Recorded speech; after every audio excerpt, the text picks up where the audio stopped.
I've watched you since we've met, which was, since we've been together, which is nearly 8 years now. Yeah. And I've seen you like try this, try that, experiment with this. And actually it's been really amazing. Why don't you tell people about how you feel your journey's been of discovering your real passion? Because I think people see you now and you've got your amazing YouTube channel and your Instagram page and all the wonderful stuff you're doing. And people may think, oh yeah, Radhi just... And yes, you've always had this energy that everyone loves you for and that I fell in love with you for. But the way you're expressing it now has definitely evolved, right? Yeah, definitely.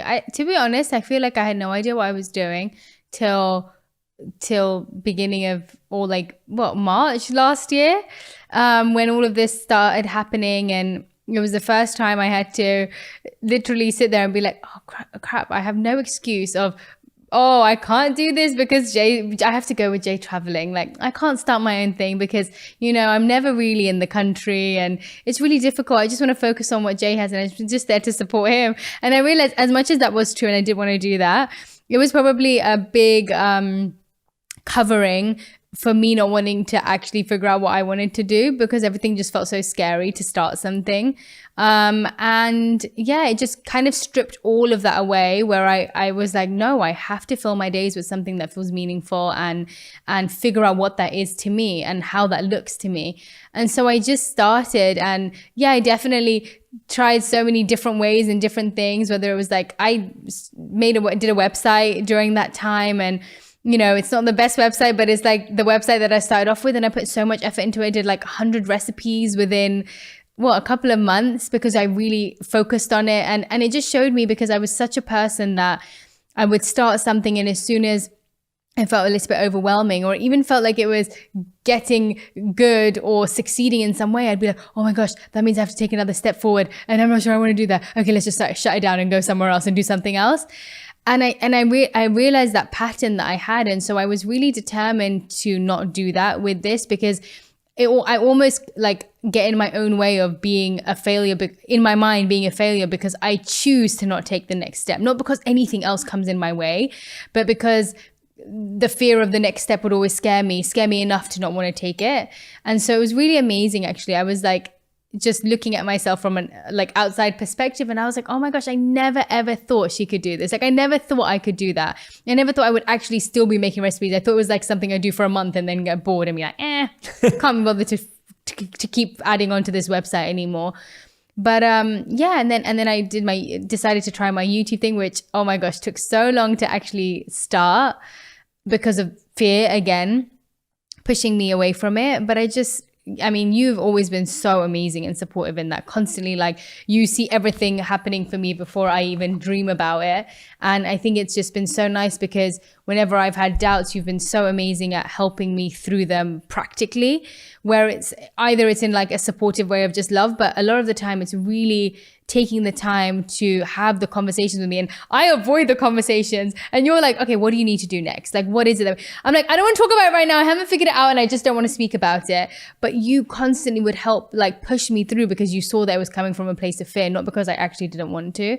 And I think that's really important too. It's like, I know with a lot of your stuff, like 99% of the time, you don't necessarily need to speak to me about it, but there are certain times that you do want to discuss things, and vice versa. Like, I obviously need you to input in a lot more of my stuff, because I feel like you've done a lot of the things that I've done, and I really appreciate your advice for it.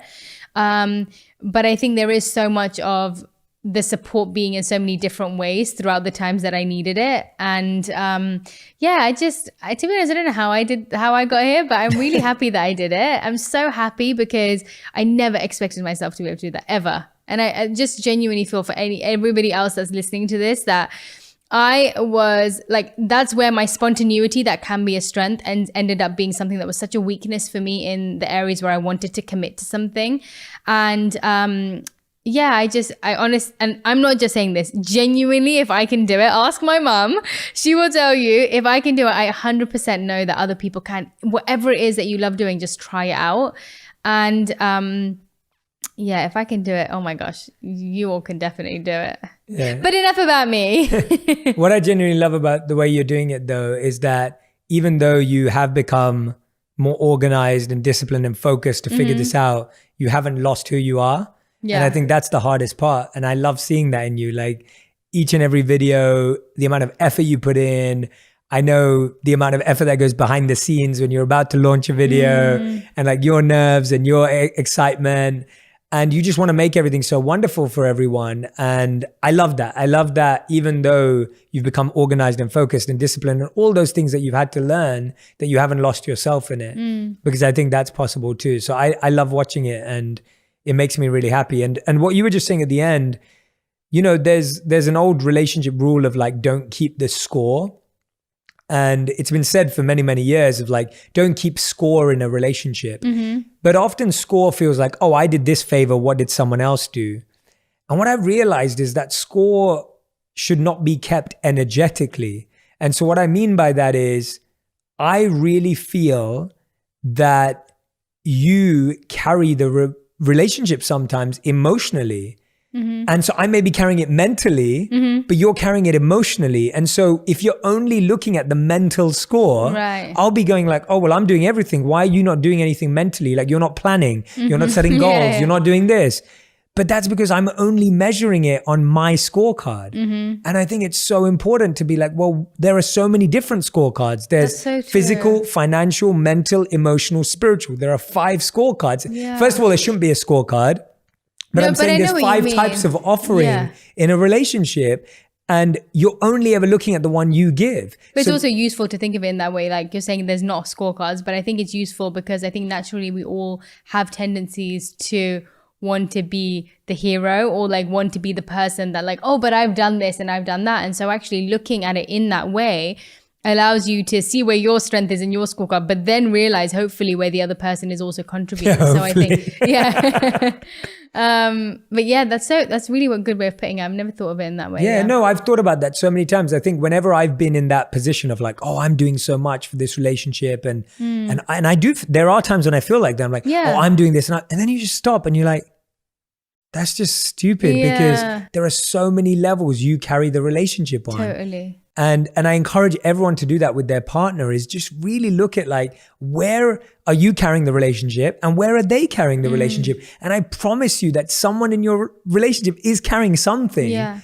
And if they're not carrying anything, then sure, that's not a great relationship. But I think there are so many relationships where we miss what someone's doing. I think that really stops you from, and actually I didn't think of it in that way, but whenever I do think about when I'm irritated at something or when I feel that way, thinking about it in your way, and sometimes I have thought about it in that way, it makes you really not be selfish. Like it makes you, a lot of the times, if you feel that way, you can end up stopping yourself from continuing to do that or continuing to be the person carrying this section. But I think when you think of it as these other 4 areas that other person may be helping in or carrying, it stops you from limiting yourself in what you can give and realizing that actually I could be giving everything in this category and that's okay because he's giving everything in this category and I don't want that category. So I'm good for him to handle that.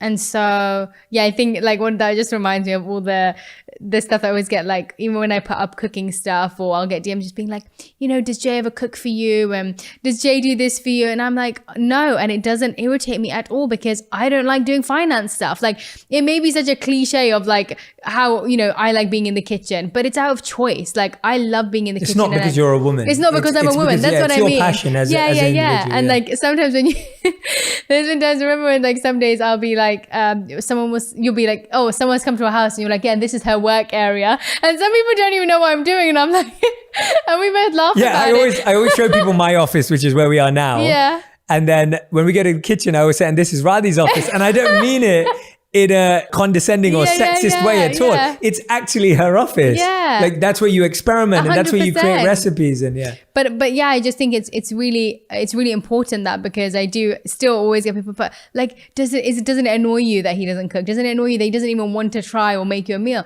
And I'm like, no, because I really don't want to learn about this that he does and he manages. And I think it's so important because you can get so wrapped up in what other people do for each other in relationships. And what other people are carrying for each other in relationships, and you see this one aspect of it and you're like, oh well, why doesn't he carry that for me, and why doesn't she carry that for me or do that for me? And I think it's so important because it can really yes, stop you from giving as much as you should be or want to be giving in a relationship, because you're putting up your own barriers and telling yourself that you shouldn't because he's not giving enough. Exactly.